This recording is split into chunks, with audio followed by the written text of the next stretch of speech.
వసంతవల్లరికి స్వాగతం. ఈనాటి వసంతవల్లరిలో ప్రముఖ కథా రచయిత్రి శ్రీమతి మద్దూరి బిందుమాధవి గారు రచించిన కథానిక మాయ వింటారు.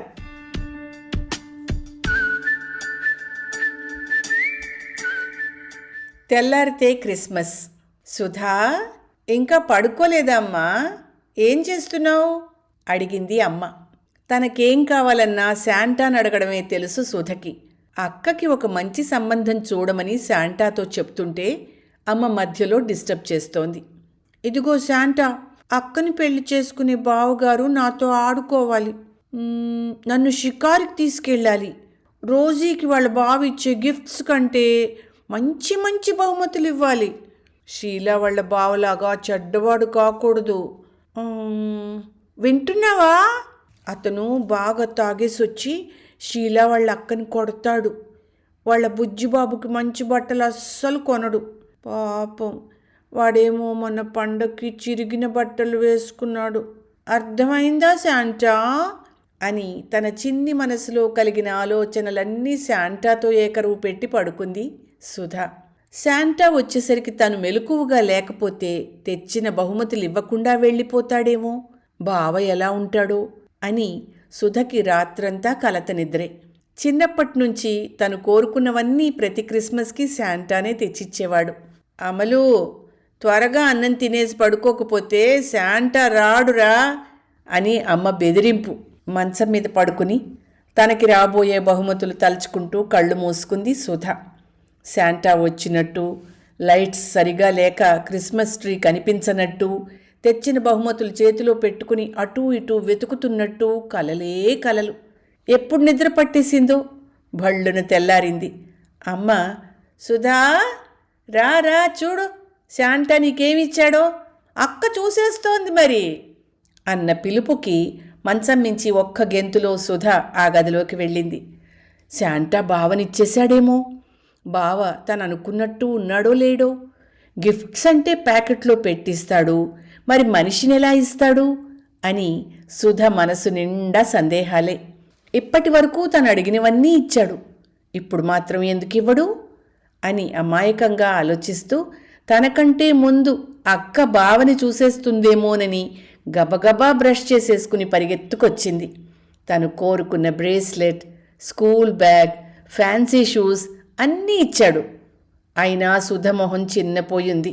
సుధ తన గిఫ్ట్స్ చూసుకుని గెంతులేస్తుందనుకున్న అమ్మ చిన్నపోయిన మొహంతో ఓ మూలకెళ్ళి కూర్చున్న కూతుర్ని చూసి బుజ్జగింపుగా, ఏమ్మా ఎందుకు ఏడుపు మొహం పెట్టావు అంది. అక్క కోసం మంచి బావనిమ్మని అడిగితే శాంటా మర్చిపోయాడమ్మా. రాత్రి చాలాసార్లు చెప్పాను కూడా. రాత్రి మంచినీళ్ళు తాగడానికి లేచానే, అప్పుడు మర్చిపోవద్దు శాంటా అని మళ్ళీ మళ్ళీ చెప్పా. అయినా ఇవ్వలేదు అంటూ కళ్ళు తుడుచుకుంది సుధ. హోసి పిచ్చి పిల్ల, ఇస్తాళ్లే, తెస్తూ ఉంటాడు. రాత్రి నాకు కనిపించాడమ్మా. సుధని ఏడవద్దని చెప్పండి. అల్లరి చేయకుండా బాగా చదువుకుని మంచి మార్కులు తెచ్చుకుంటే తప్పకుండా తను కోరుకున్నది ఇస్తానని చెప్పమన్నాడు నీతో అని బుజ్జగించి తనకి కేక్ చేయడంలో సహాయం చేయమని కబుర్లలో పెట్టి వంటింట్లోకి తీసుకెళ్ళింది అమ్మ.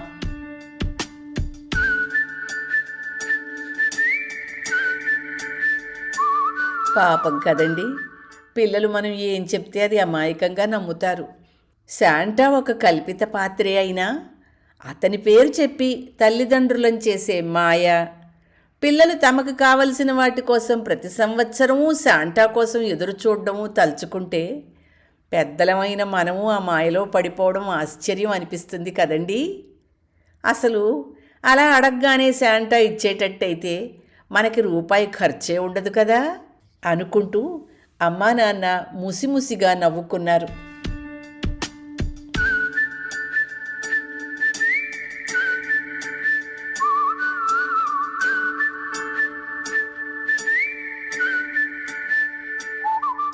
వసంతవల్లరిలో ప్రముఖ కథా రచయిత్రి శ్రీమతి మద్దూరి బిందుమాధవి గారు రచించిన కథానిక మాయ విన్నారు. వసంతవల్లరిలో ఇవాల్టి కార్యక్రమం మీకు నచ్చిందని ఆశిస్తున్నాను. అందుకే లైక్ చేసి మీ మిత్రులకు బంధువులకు లింక్ను షేర్ చేసి మీ అమూల్యమైన అభిప్రాయాన్ని నాకు కామెంట్ బాక్స్లో తెలియచేయమని, వసంతవల్లరికి సబ్స్క్రైబ్ చేయమని విన్నవించుకుంటూ మీ వసంతలక్ష్మి అయ్యగారికి సెలవు మరి. Thank you. వసంతవల్లరి మిత్రులు, శ్రేయోభిలాషులు, వీక్షకులు, శ్రోతలు అందరికీ ఒక విజ్ఞప్తి. గతంలో లాగానే ఎప్పటికప్పుడు నా కథలను విని స్పందన తెలియచేయమని కోరుతూ, నేను చదివిన కథ మీకు బాగా నచ్చినట్టయితే తప్పకుండా హైప్ ఆప్షన్ నొక్కి నన్ను ప్రోత్సహిస్తారు కదూ.